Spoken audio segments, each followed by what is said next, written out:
Gēnu miedarbība ir gēnu savstarpējā ietekme vienam uz otru, veidojot jaunas pazīmes.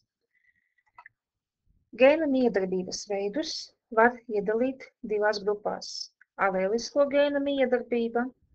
Alēliskie gēni ir tie, kas atrodas pāri chromosomās, un nealēlisko gēnu miedarbība – šie gēni var atrasties dažādās chromosomās. Šodien apskatām vienu no gēnu miedarbības veidiem – kodominēšanu.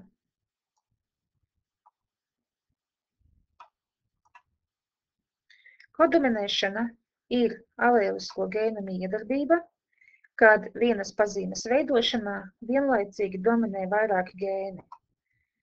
Un šeit viss uzskatāmākais piemērs ir cilvēku asins grupas. Cilvēku asins grupas veido 3 dažādas alēles, bet, protams, katrs no cilvēkiem saņem tikai 2 no šīm alēlēm. Un izrādās, ka visas šīs alēles nav vienādi spēcīgas. 2 alēles ir dominējošas. Tā ir alēle, kas nosaka asins grupu A, un alēle, kas nosaka asins grupu B. Savukārt, recesīvā alēle nosaka asins grupu 0. Cilvēkiem ir 4 asins grupu veidi.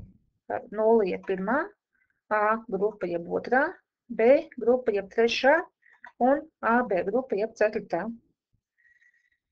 Ja vienam cilvēkam ir abi 2 dominējošie gēni, tad izpaužās abu 2 šo gēnu īpašības, bet, ja ir viens dominējošais gēns un recesīvais, tad izpaudīsies dominējošā gēna īpašības.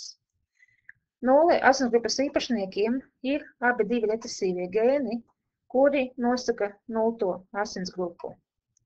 A asinsgrupas īpašniekiem var būt abi 2 dominējošie gēni, kas nosaka A grupu, bet otrs variants ir tāds, ka viņiem ir viens dominējošais gēns un viens recesīvais gēns. Līdzīgi ir ar B grupu. Vai nu šiem cilvēkiem ir abi 2 dominējošie gēni, kas nosaka B grupu, vai nu viens dominējošais gēns un viens recesīvais gēns.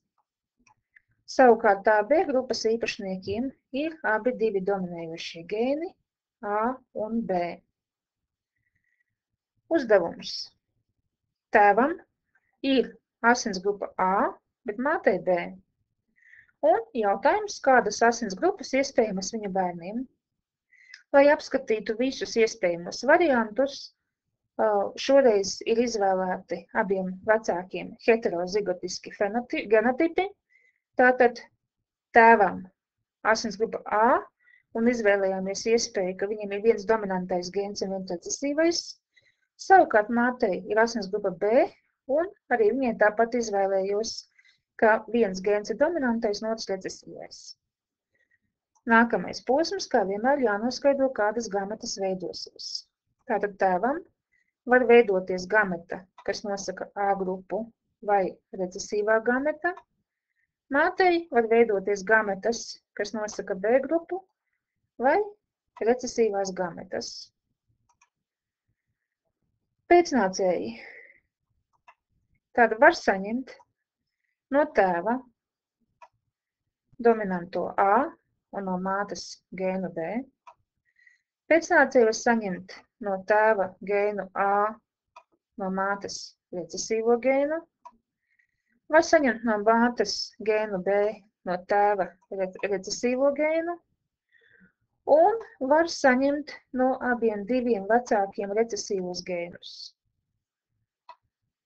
Šajā gadījumā bērnam asinsgrupa būs AB, šajā gadījumā bērnam asinsgrupa būs A, trešajā gadījumā asinsgrupa B un 4. gadījumā asinsgrupa 0.